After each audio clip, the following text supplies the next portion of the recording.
So we had quite an interesting crowd reaction from the Long Island crowd last night, especially when it came to CM Punk and MJF, which kicked off the top of the show and probably is the kind of the biggest talking point of this episode. Yes, definitely the biggest talking point, and yeah, the CM Punk promo. I don't know what to say. It was strange, and I don't know how Punk would have had the inkling that MJF was going to get such a big reaction, I guess, and such a pro MJF reaction, which was kind of interesting. Yeah, because from like reports that I've seen and whatnot, he didn't come out ahead of time to test the crowd or anything like that. I mean, I think that would be something that MJF would do. They'd go out early before, either during the Elevation taping or something, just to see what would happen, just to kind of get a feel. But I guess they called it right with CM Punk just going basically healing on the locals, and MJF kind of playing up to them. And overall, I mean, I thought this was a very entertaining show, and it was just some strange reactions from the crowds. Yeah, and to me, it was an entertaining show, but something just seemed off the entire time, and I don't know what it was. True. I feel that okay, there was one thing that stood out to me that I'll bring up. Maybe you didn't notice it, but I noticed it. In both the Riho match, the Jamie Hayter Riho match, and the Young Bucks Rocky Romero Chuck Taylor match, I noticed that they started the heat way before the commercial break, and then it just kept going and going and going and going. Those are two things. Both those happened in both of those matches, and it was very, very strange. Yeah, I don't know if that was it or... Yeah, I can't put my finger on it, but just something seemed off. Yeah, about the entire show. Just feels like they went to the heat way early and didn't realize it, and then they had to stick through it through the commercial. And since we're both watching on the fight feed, we watched the whole thing with regular commentary and whatnot. So that's one thing I definitely noticed. I'm like, oh, we must be going to commercial. Nope, the heat's going, and the commercial hasn't started for another 3 minutes. And then the commercial happens, which means they have to continue the heat for another 3.5 minutes until the commercial comes back. It was just, it was just strange. I think also sort of, the bizarro world of the way the crowd was responding. Mm-hmm. Like, people that would normally get, the heel heat were being cheered and vice versa. And that may have also been part of what threw me off. Yeah. And for that funny noise in the background, I apologize for my 16-week-old puppy.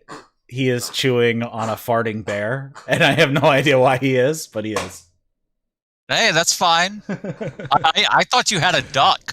No, it's a farting bear instead of a squeaker toy. It's kind of funny. Yeah. So, anyways, you are listening to the That's Wrestling podcast. If you're listening to this as a podcast, we do this show live on Twitch and on YouTube. You can follow the links in the show notes to those channels and join us while we are doing the show live and ask questions and all that fun stuff. And join our Discord. Link is in the show notes for that. Follow us on Twitter at That's Wrestling 1 with the number 1. And with me tonight, I have Darryl W. Perry. You can follow him at Darryl W. Perry on the Twitter as well. How's it going? Pretty good. Pretty good. Did you get snow this time? very small amount. Okay, yeah, we had about an inch this morning when I woke up.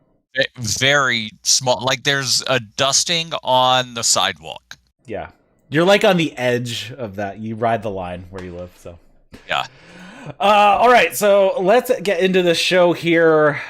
It was from Long Island, New York at the UBS Arena. So this is AEW Dynamite for December 8th, 2021. And actually, we should probably quickly talk about Rampage because we haven't talked about that yet. I didn't even think about that. Let me bring up my Rampage notes here. There were a few matches over on Rampage. We had Tony Nese versus Sammy Guevara for the TNT Championship. Sammy had his ribs taped up, and Tony was going after that. And they went just a little over 10 minutes, and Tony hit this really nasty buckle bomb to Sammy near the end. But then Sammy just gets up, boots him in the face. It's the GTH for the victory. The match was fine, but Tony Nese just is not clicking for me. Yeah. He doesn't really have much character other than I've got a lot of abs. He's got like 12 of them. I don't know where the extra ones came from, but like that's the only thing. Yes. So really his character hasn't really changed that much, and yeah, I don't know. He just has the personality of a shoe. and not a good shoe. and not like a nice Sportiva running shoe, but like a yeah, it's not like the Young Bucks $15,000 shoes. These are Air Jordan Originals. Like it's not even like that. It's like a knockoff of a Converse. All right. So overall, I mean, yeah, the match was fine. But it was what it was. Christian was with Luchasaurus and Jungle Boy. He's talking about them having momentum. There was a lot of we and my guys in this promo from Christian. Yeah.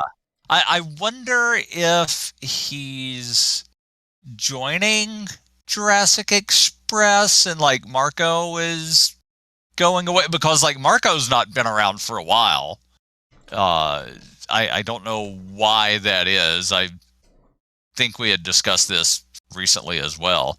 But yeah, I don't know.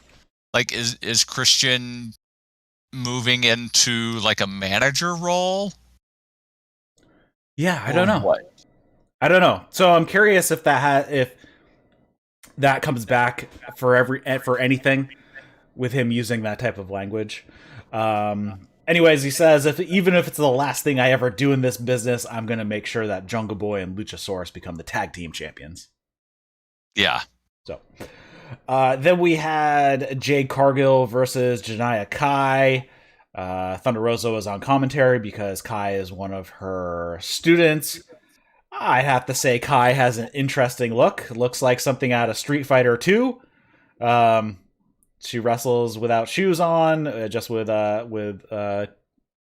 tape, and gets destroyed in 15 seconds. Yeah. Yeah, it wasn't much. Jade continues the beatdown after the match. Rosa runs down. They have a little bit of a scuffle. That was about it. Yeah. It was a match. It was a match. Super Click call out the Best Friends and Orange Cassidy, and the Young Bucks challenge the Best Friends to a regular 2-on-2 tag match, which happens on Dynamite. We had Eddie Kingston calls out 2.0 and Danny Garcia. Nothing special there. They run down the Dark Order, Bryan Danielson, Hangman Page drama recap. And then we have Mark Henry doing the 3 split screen, talking to Pac. How can you fight with one eye? And Pac's like, what, do I look like I'm blind? I'm ready to go. And we're here to get revenge for Phoenix. And FTR says, revenge? This is supposed to be our revenge because Phoenix didn't even show up. So there was that. We go into the final match of the evening over on Rampage. It was FTR versus Pack and Penta. Penta and Pac were in control early. FTR uses some underhanded tactics. They get the heat on Pac for a while. Cash tries to use a double sledge off the apron to the floor, but ends up giving it to the barricade. We get some double teaming from FTR. Penta gets a hot tag, strikes all around. This is a nice backstabber for a 2 count. And we get back and forth from both teams. Pac hits a moonsault to the floor off the top. Dax then pulls the ref. Malachi Black has run out. He spits mist in Pac's other eye. And Dax pins him. Penta tries to fight with FTR, but he is exhausted. FTR yank his mask off. So Alex throws his coat over Penta's face. And Malachi attacks Pac a little bit more before the end of the show. And, like, tries to gouge the eyes out, a la who was the Mountain and who was the dude from the Southern Island thing that in Game of Thrones, and like his head popped like a little grape. I forget. But luckily for Pac, Malachi did not pop his head like a little grape. But now I guess Pac is walking around with 2 eye patches on.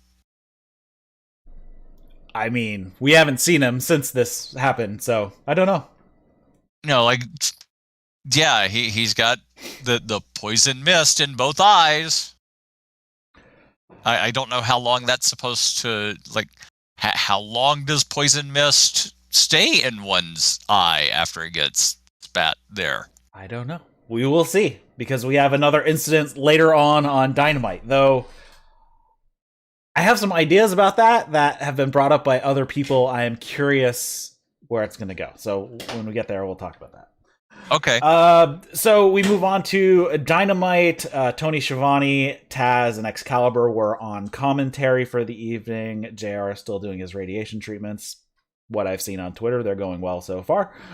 MJF's music plays, but CM Punk is the one who walks out, and Punk comes down to the ring.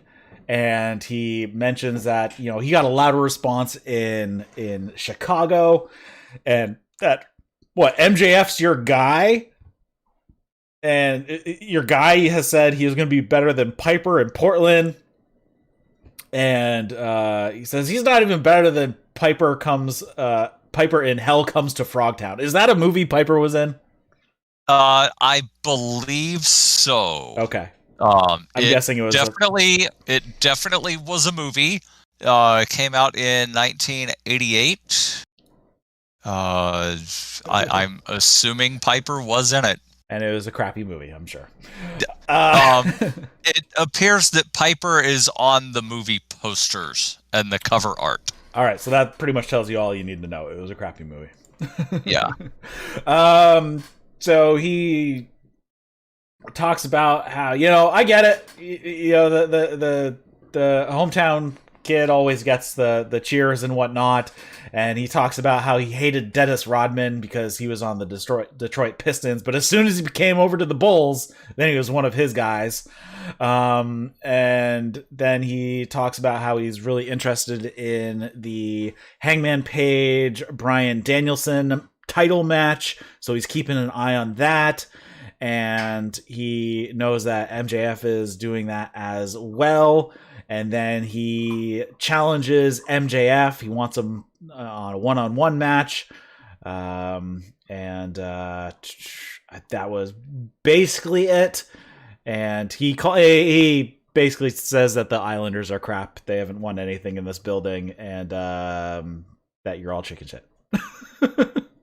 Yeah. Yeah, it was a very interesting promo. And let me say that I absolutely love the sort of twist on music plays. Normally it's music for a face, which I guess in this case since they were in MJF's hometown. Like, MJF is a heel everywhere except Long Island. So, you've got the baby faces music plays and then the heel comes out. I love that. And I still wish that they would have done MJF coming out to Cult of Personality in Chicago. Yeah, that would have been pretty funny. But it would have been like there would have been a literal riot, but it would have been hilarious. Yeah. Next up, there was the greatest hype video ever that was for MJF. He drives in with like a Lamborghini. He walks out onto his high school football field, and it just runs down all these accolades of his. It is just like a hero's vignette that he put together. He's wearing like the record for keg stand. Yeah, including the record keg stand. He gets all the chicks. He was never taken down in his wrestling career, and he holds some records and was a varsity in his freshman year and all that fun stuff. It was great. Yeah, and he was the only one of the Dynamite Diamond Dozen. Like they kept calling it like the Dynamite Dozen Battle Royal, but then the recap says Dynamite Diamond Battle Royal. So, but whatever, of the 12 people in it, he was the only one that got an entrance. Yes. So we go to the Dynamite Diamond Battle Royale, and they started off with him coming out to his music. Gets a huge reaction. So this match, like previous years, comes down to the final two people. Those final two will then have a match the following week. The winner will get the Dynamite Diamond ring. So the biggest thing of this match was Shawn Spears was out at ringside, and Wardlow was actually in the match. So Shawn Spears kept helping MJF make sure not to hit the floor. At one point, he's carrying him around like a little baby in his arms. And he's doing like the typical corner man thing of massaging the shoulders. I don't think I ever saw him like give him some water, but yeah. And most of the time, MJF was hiding outside of the ring. Yep. He would go between the middle and top rope, stand on the apron, or step up onto like the second turnbuckle. So he's hiding behind Wardlow. Yeah. With Spears there acting as corner man. Yeah. So then there's a hilarious spot where he sees somebody down, so he gets in the ring, attacks him real quickly, and then runs out back behind, and he gets a massive pop, and then gets a one more time chant, and he's like playing up to the crowd. So there's another time he runs in, hits a cheap shot, and runs out to a massive pop, which was just hilarious. Yeah. The other story going on in the Battle Royale as well is that Leo Rush and Dante Martin are in there. And of course you have Ricky Starks and Powerhouse Hobbs from Team Taz. So you have those three guys from Team Taz. This was kind of a strange way to do this story. So we're getting down near to the end here, and we have Dante Martin is still in, Ricky Starks is still in, MJF is still in. MJF ends up tossing out, who did he toss out with Wardlow? Like Wardlow, Rush, and Lee Johnson, I think. He threw them all out at the same time. Yeah, because Moriarty and Hobbs got eliminated fairly early. Yep. I do not remember Matt Sydal being in this match. He was the first eliminated, I think. Okay. Matt Hardy was in it. And then Frankie Kazarian. Yeah. So it comes down to the end, and we have Dante Martin, Ricky Starks, and MJF, and Dante Martin tosses Ricky Starks, and that is it. It comes down to that's the end, and it's MJF and Dante Martin will be fighting next week. MJF went ballistic. What? Taz went nuts. Yeah, we'll talk about that in a second. Taz was on commentary. Yeah, and he lost his ever-loving shit. Yeah, so MJF is running around like he accomplished something. Like he's the best of all time, which was hilarious. He's getting up on the turnbuckle and posing to the crowd and everything. And Taz is going nuts, like he's been double-crossed. And then he shakes Dante Martin's hand and leaves. And then Ricky Starks attacks Dante from behind and starts beating him up. And MJF like looks back and is contemplating, should I run back there to save the kid? Nah, he walks away, but then he stops again and turns around. It's like, oh, should I save him? Nah. And he keeps walking back towards the tunnel. And then he looks back one last time and everybody's cheering. And he runs down to the ring and he stands nose to nose to Ricky Starks. And then he attacks Dante Martin as well. It was pretty funny. One thing that I didn't even notice until it was mentioned on commentary, right after Dante eliminated Starks, he ripped off the FTW armband. Normally, he wears a BLM armband. Yes. I didn't notice that it said FTW. I didn't either. And, it's one of those things, when you've got 12 guys in a match, the camera is going to be on more of a wide shot to catch everything happening in all corners of the ring. Mm-hmm. But, yeah, I think they could have done like a little bit better job of making sure that everybody knew what the armband was that he was wearing. But yeah, so he ripped that off right after throwing Starks, and it was all a big swerve. So he gets beaten down. CM Punk runs out for the save. CM Punk gets booed, even though MJF is beating down Dante Martin. Yeah. CM Punk got booed. He dissed the hometown guy. He hits a GTS on Starks, but MJF had already bailed out, so he didn't take any punishment. So there was that match. So as far as, I don't know why this seems like very anticlimactic on the Dante Martin Team Taz story. Like, there was no big thing to come out of it, and it just kind of, so he tossed Ricky Starks at the end? Like, that was it. After a week. Right. It was like a week. But, yeah, so Taz kept mentioning on commentary, like, throughout the rest of the show, that, like, they've got something sort of up their sleeve, Team Taz, something up their sleeve as a way to deal with this. I think it was Shivani said, well, like, he signed a contract, right? Like, there's got to be something in the contract.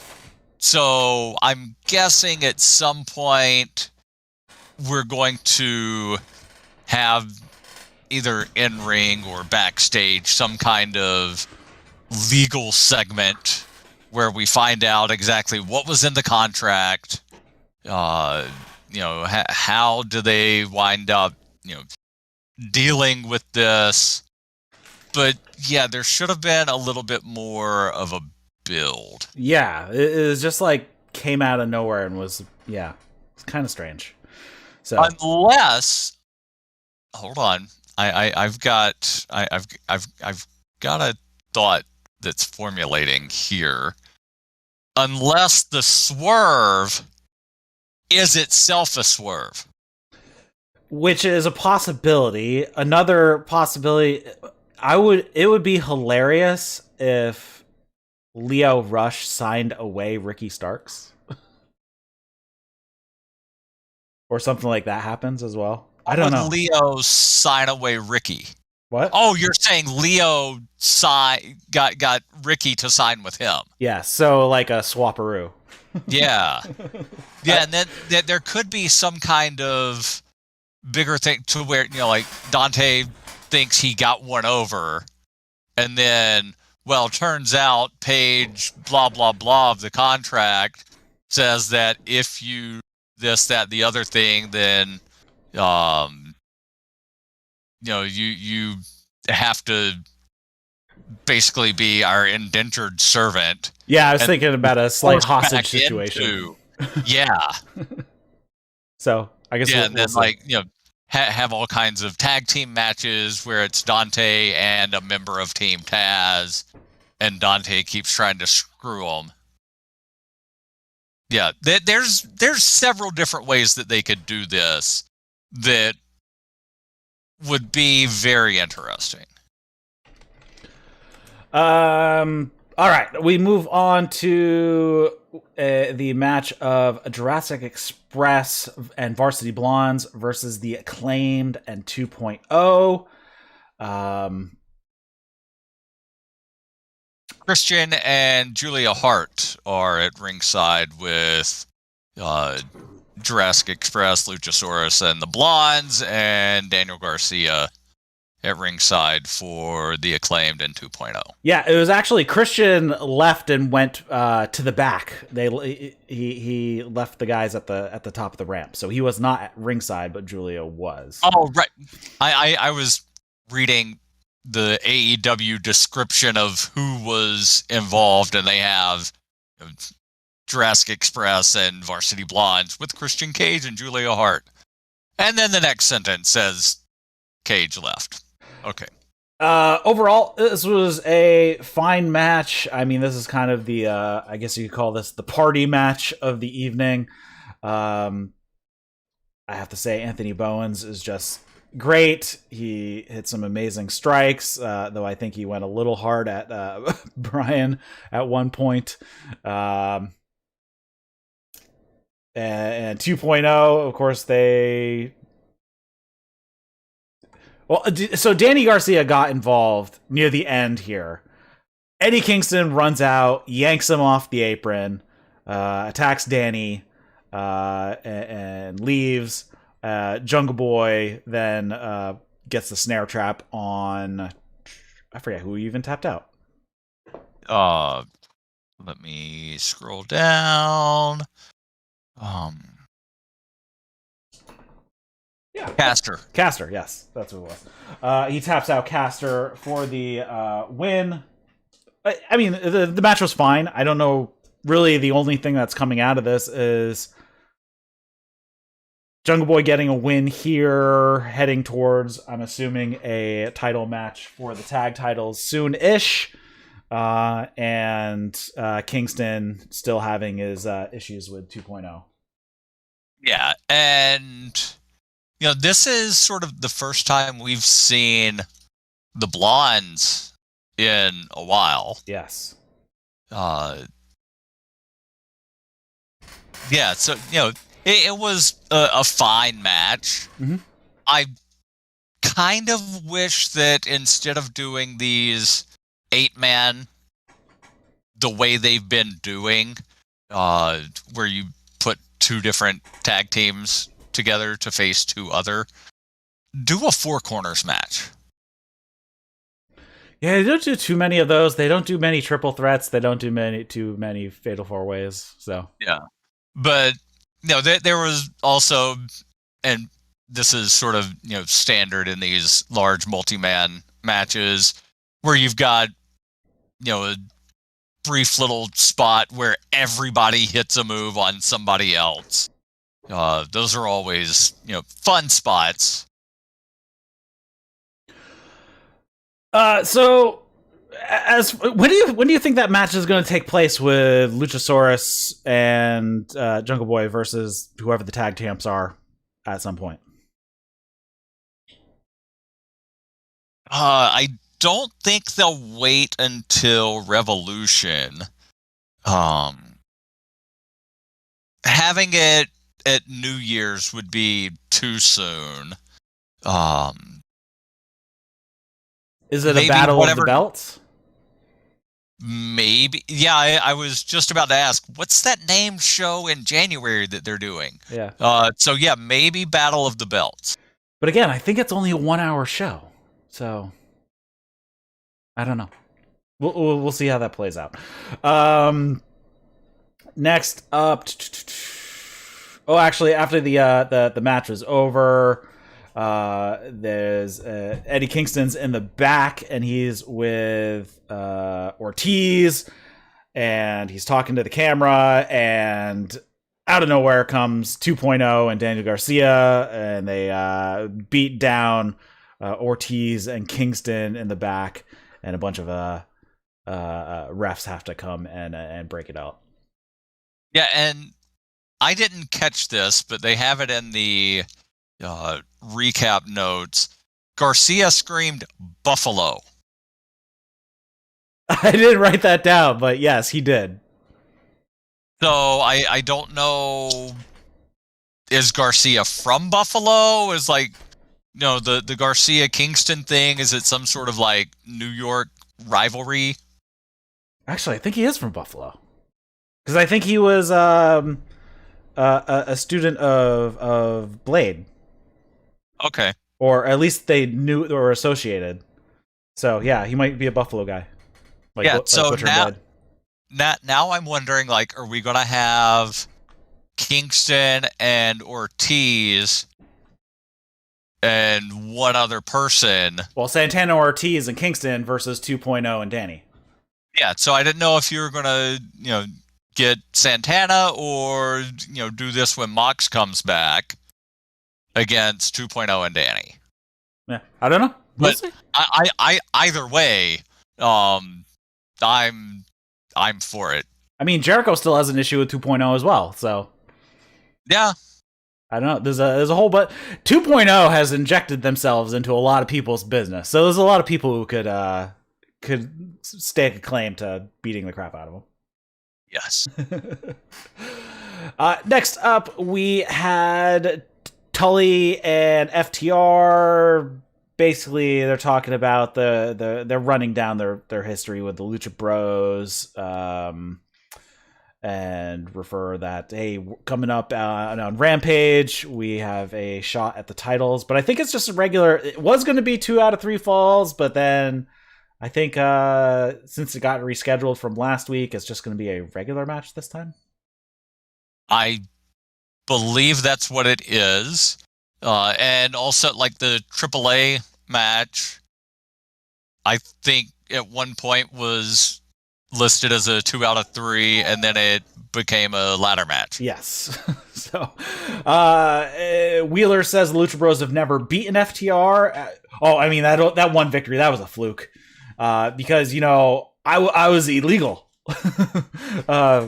So they've never gotten a legitimate victory, I guess that he's trying to say. And then Harwood says on Rampage, they're going to become the first ever 2-time AEW Tag Team Champions. Top guys out. Yeah. I do wish that when he says top guys out, they actually walk away instead of just standing there and the camera cutting off. Usually he at least does a hand gesture. This time they put their hands in for, like, break on 3 type of deal, but they just kept their hands there. So it was a little weird. I figured at least they'd, break top guys out or something. Yeah. Next up, we had the Young Bucks with Adam Cole and Brandon Cutler at ringside versus Rocky Romero, and they're calling him the Kentucky Gentleman, Chuck Taylor, with Orange Cassidy at ringside. I mean, I'm glad to see Rocky more because both of us have seen plenty of his stuff in New Japan, and we know Rocky is awesome. But I don't think that I noted until you just mentioned they're calling him the Kentucky Gentleman. I hadn't realized that they stopped doing that. Yeah, they haven't been calling him that, so they are now, I guess. And they called somebody later a name that we hadn't heard in a while. Yes. We'll talk about that. I don't want to give it away yet. So this was kind of that match where I noticed, wow, they went to the heat way early, because I'm like, oh, we must be in commercial. And then 3 minutes later, they go to commercial. So this match kind of dragged because they had the heat on Chuck for a very long time. And even Taz brought it up, the Bucks were bringing down the pace, slowing things down, which is way outside of the norm. At one point, the Bucks tease a dive, but they slide out the front of the ring and do a super kiss party with Adam Cole, which was pretty funny. This play with Orange Cassidy around ringside. Rocky hits the forever clotheslines when he gets the hot tag, and I thought it was a pretty good match. Though in the end, Rocky falls to the Meltzer driver for the win. Yes, we haven't seen the Meltzer driver for quite a while as a finish. Yeah, it's been a while. There have been a few indie takers, and then there was the Phi Slamma Jamma indie driver, whatever it was that they did during the Space Jam match. Mm-hmm. But yeah, after the match is when things really got interesting. Yes, because after the match, Adam Cole and the Bucks start beating up Orange Cassidy. Wheeler Yuta runs down, but he gets beaten up.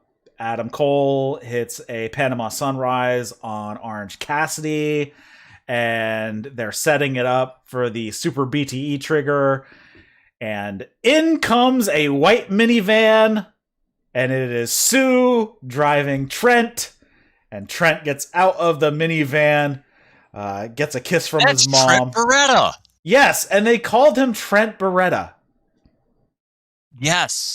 So I'm curious if that was just a slip or not. No, because they called him that multiple times. Yes, and I think Taz just called him Beretta at one point. Yeah, and he's got basically a shaved head. Yep. He looks really good for just having some kind of spinal surgery. Yep. So I was not expecting Trent back until the summer, because I assumed he had spinal fusion, which if he did that, it'd be like a year from getting it that he would be out. So I'm curious if he went more the Kurt Angle route, getting the clean out, and kind of the less invasive surgery for now. Yeah, I don't know. I don't know either. But he's back. He looked good. First thing he did was spear somebody, and they send them all packing. Best friends get a big hug. Sue even gets into the ring, and big celebration. Yeah. Sue is probably the most over wrestler's mom of all time. Yes. Trent is 34. Yep. So, yeah, I'm guessing he probably did whatever would allow him to come back as quickly as possible and wrestle a few more years. Mm-hmm. That's what I am guessing. But hopefully he learns from Kurt Angle's experience and makes sure to stay away from the painkillers. Yeah. Yes. Next up, we had Ruby Soho. She is being interviewed by Alex Marvez, but before she can really even say anything, she is interrupted by Penelope Ford and the Bunny. And they say that, after Nyla wins the TBS championship, the two of them are first in line for title matches, and then they challenge Ruby to a match on Friday. Nyla Rose comes in and attacks Ruby from behind. Ty Conti and Anna Jay run in with some chairs to save Ruby, and we end up getting that match made for Rampage. Yeah, and the way the Bunny and Penelope initially threw down the challenge was like, well, if you've got any friends, right? And it's like, well, you know somebody's coming out because somebody always comes out when, you know, the heels insinuate they have no friends. Yeah, I figured it would be, I thought it was going to be at least Chris Statlander and somebody, because they had an amicable match last week and shook hands and everything afterwards, and Chris ran down for the save when Nyla attacked Ruby from behind after their match last week. So, yeah. But I'm guessing the reason they went with Ty and Anna is those two are already, you know, sort of a team. Yeah. And then you don't have to find like one additional person and to rationalize why they're in the feud. Yeah.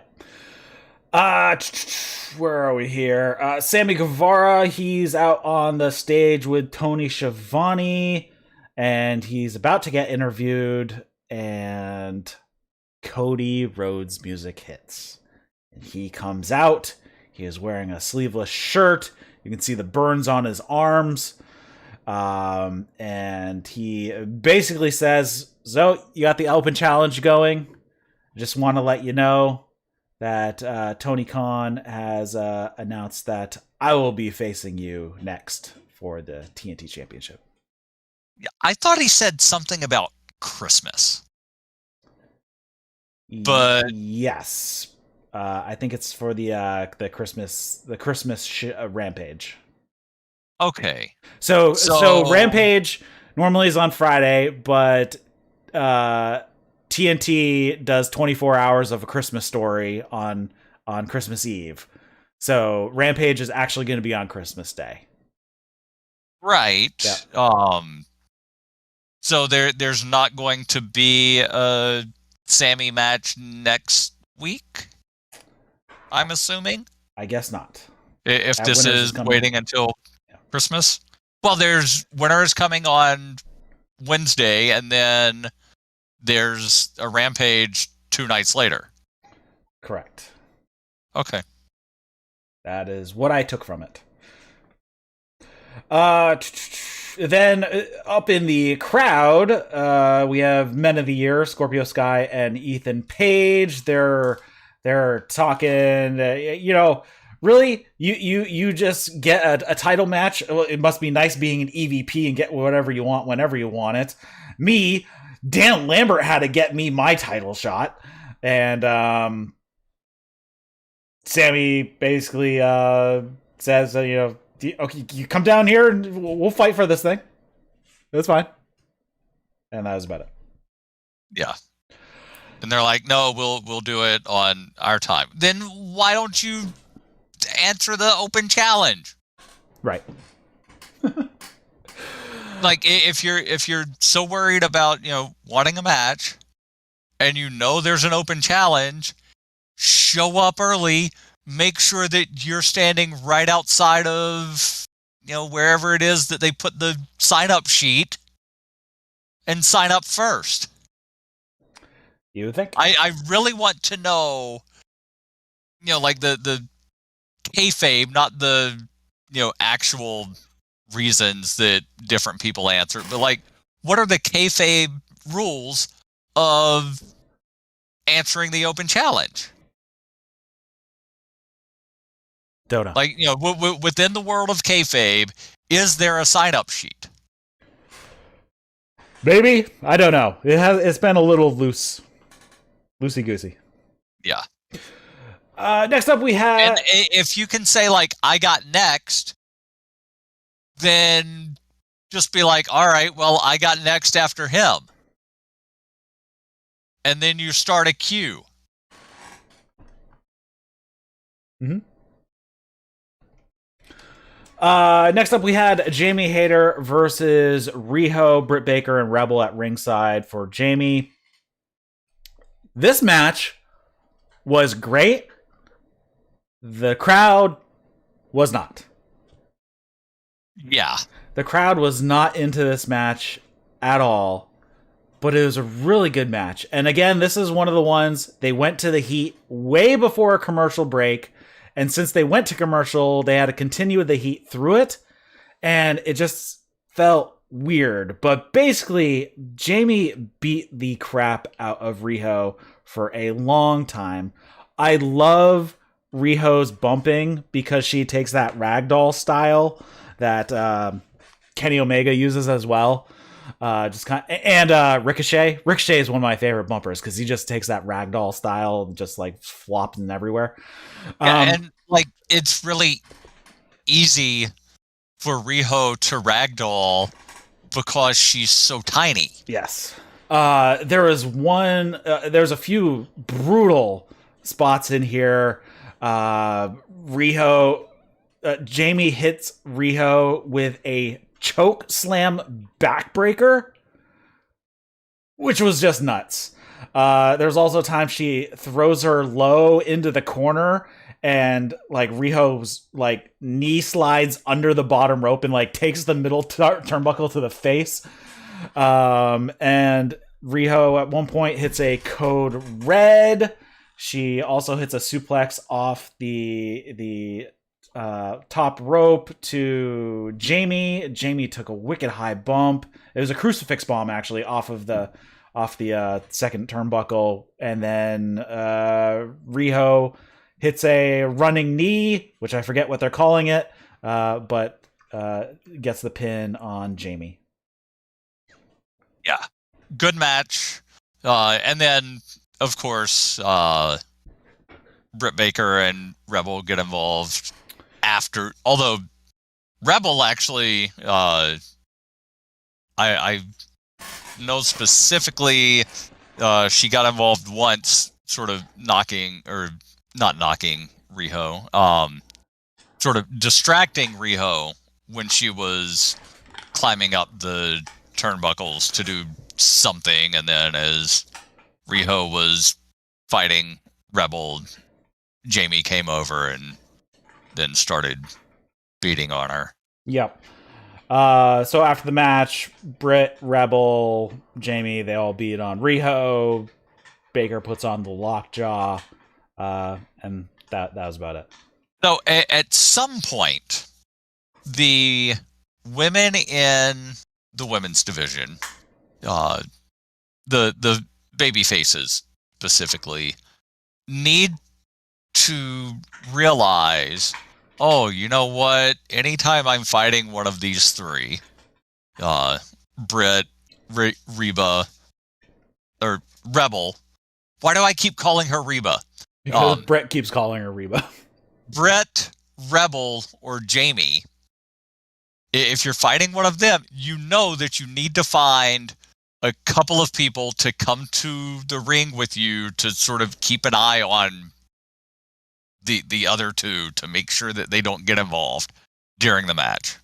Yes, and like they need to smarten up, and like I hate the dumb, stupid babyface trope in wrestling.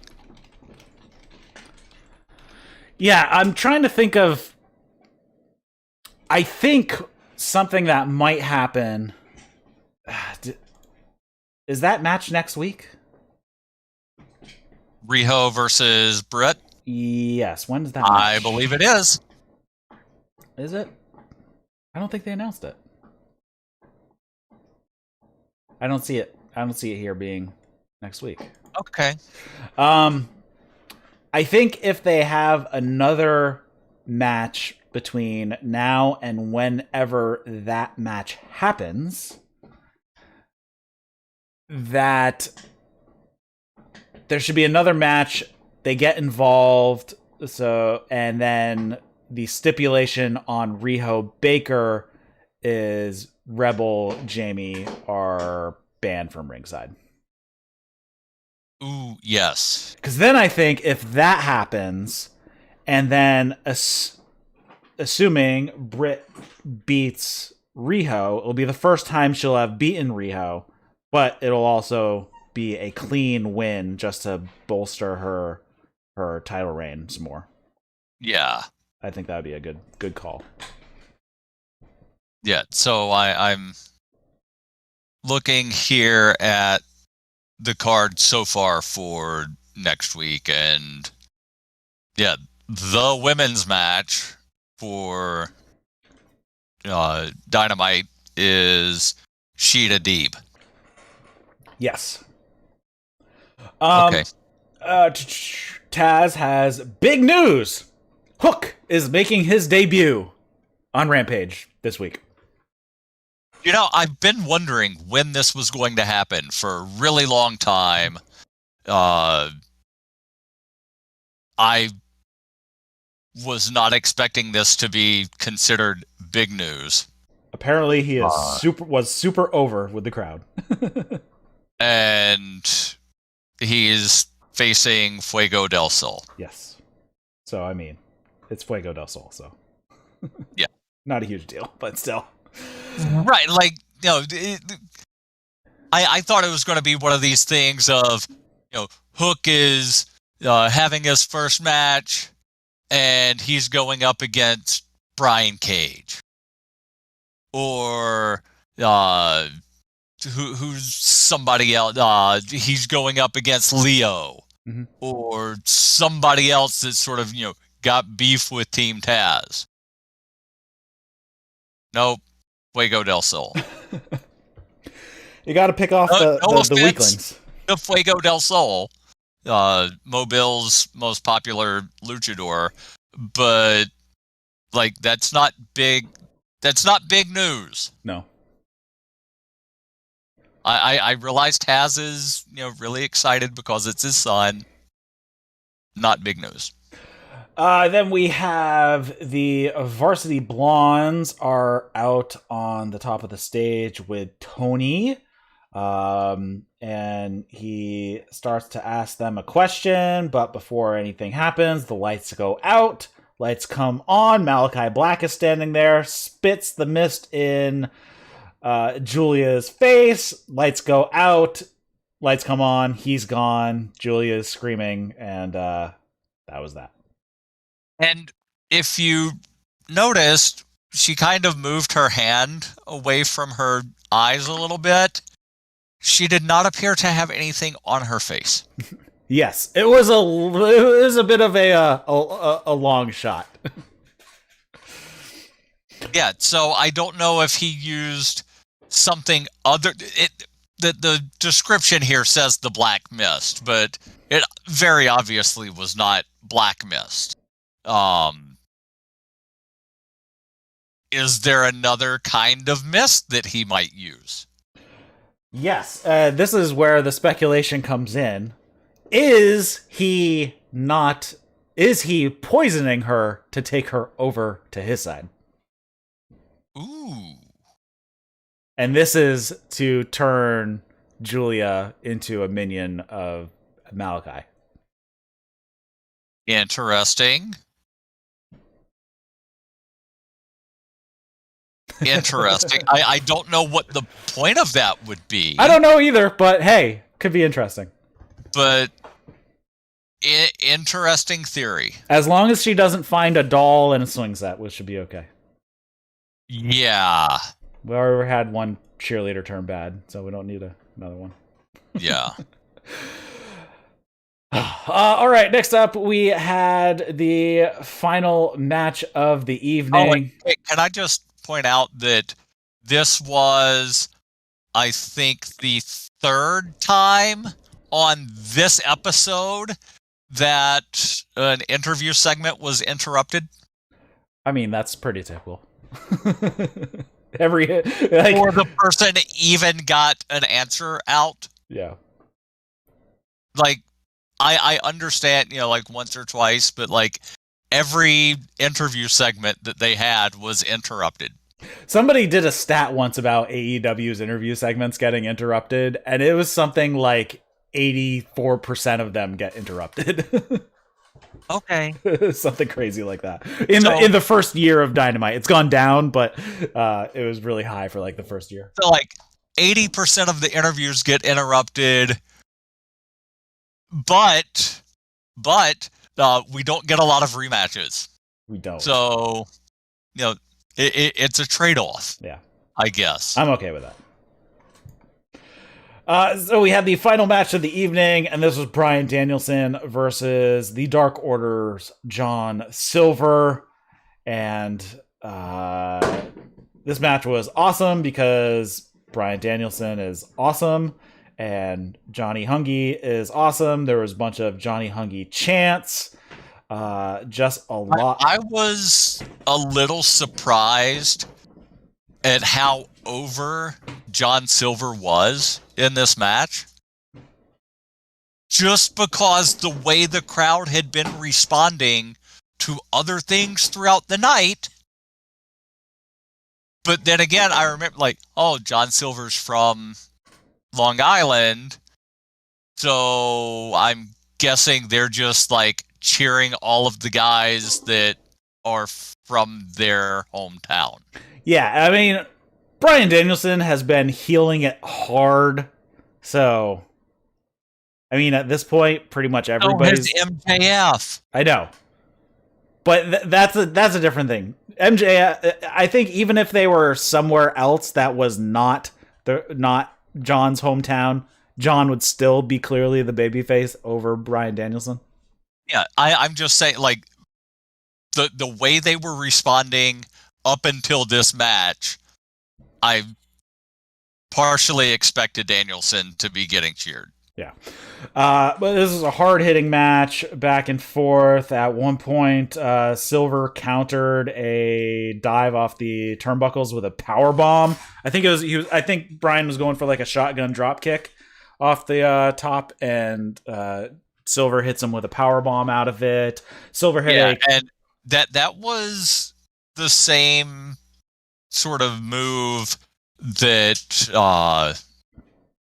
really injured Cena however many years ago when he was in a match against Batista, where just the really hard, and that was a hard power bomb too. Mm-hmm. Danielson's head bounced, and it made me worry about his brain.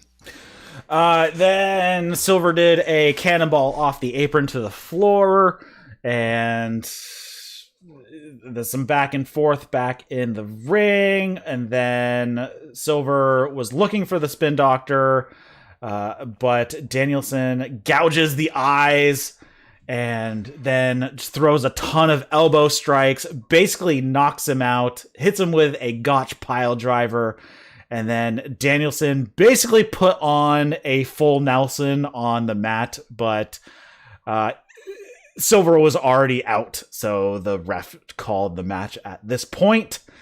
After the match was over, Danielson gets on the mic and says, I said I was going to kick in Colt Cabana's head, said I'd kick in Uno's head, said I'd kick in Alan Angel's head. Oh, I didn't kick in John Silver's head. Let me go do that now. And he goes and does that, and he starts stomping on him. Hangman runs out, and he has gets a little bit of contact with Danielson before Danielson gets out of the ring. And then Hangman grabs the mic and says, "Next week, I'm going to stomp the cowboy shit out of you." So that's how we went off the air. Yeah, I'm really looking forward to that match. Yes, that is going to be good. But this final match was really good. John Silver is just great. I love his really high speed kick after kick after kick sequence that he does. Does a thrust kick, then a round kick, and then some other kick. Yeah, and then all of his facials. Yes, that he does, and they mentioned early during the match. I think it was Excalibur. I think it was Excalibur. It could have been Shivani. Said there's not too many people that can go kick for kick with Danielson. Mm-hmm. And I also noticed Danielson was billed at 197, and John Silver was billed at 198. I did not notice that. Yeah. So Silver is 1 pound heavier than Danielson, even though he's like 5 inches shorter than him.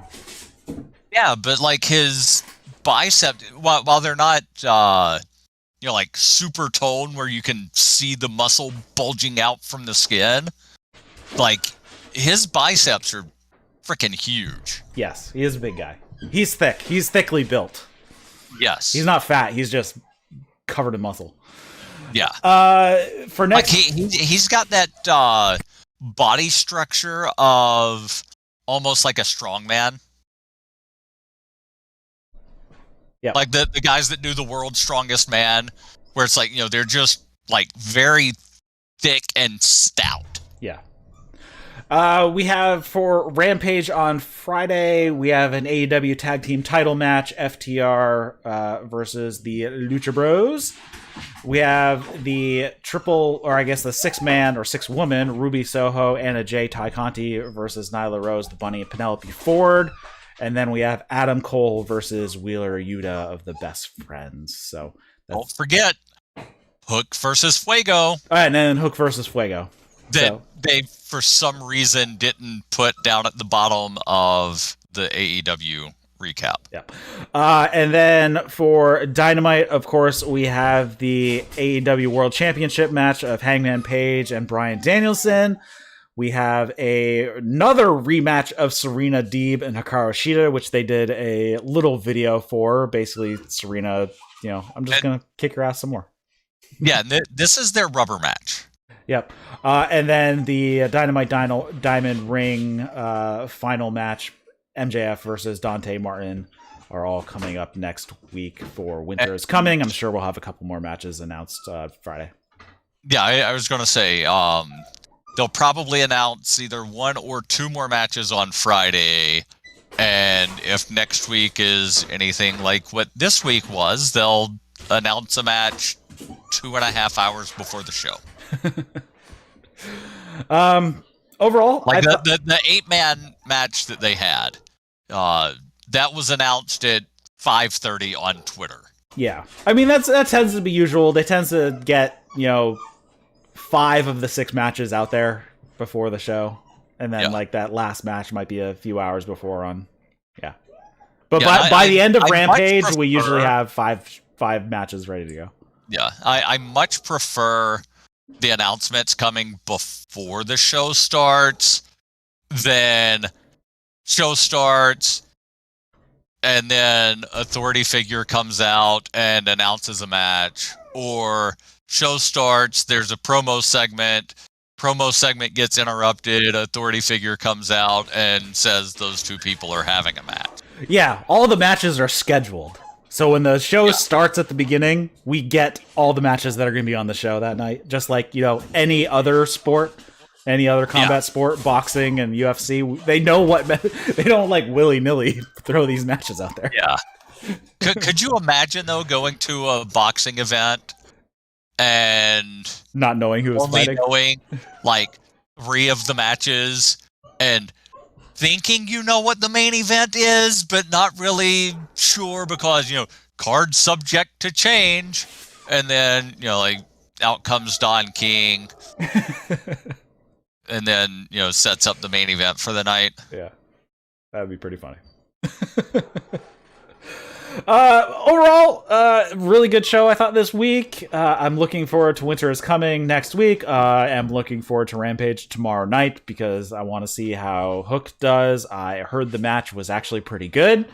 And I also heard that the FTR Lucha Bros match was excellent. So those two. I'm wondering how long Rocky is in the U.S. Well, he lives in the U.S., so... Oh, okay. Yeah, he lives in California. Okay. Yeah.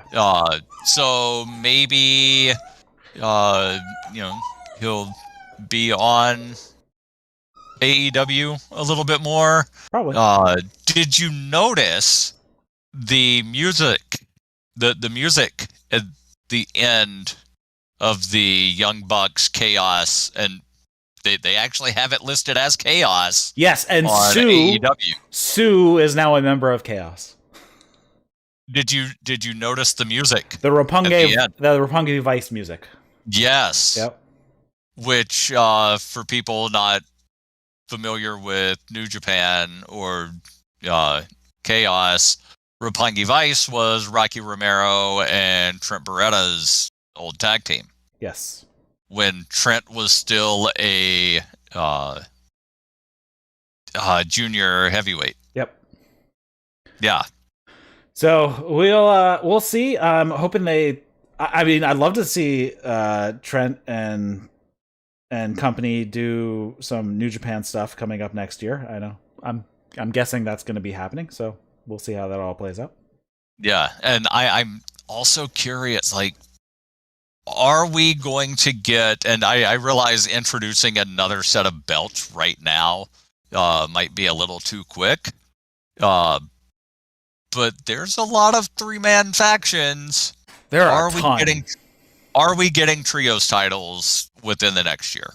I mean, I was hoping we were going to have them this year. So next year, I think definitely, because we have so many trios. It's just insane. Yeah. Yeah, like I would love to see Chaos versus Super Click as a trios title, like for crowning the inaugural, or just at some point as a trios title match. Yeah, but there are so many. I mean, you have Death Triangle, you have Jurassic Express when Marco is healthy. I think Marco's banged up. I think that's why he hasn't been on TV. And then, of course, the Super Click, Best Friends. You got a few different. You could have various. A couple people tag up with Santana or Ortiz from the Inner Circle to make a 3-man Team Taz. Yeah, so there are plenty of factions. 5 guys. You could pick. Throw somebody in with FTR. Get a 3-man out of the Pinnacle. FTR and Spears.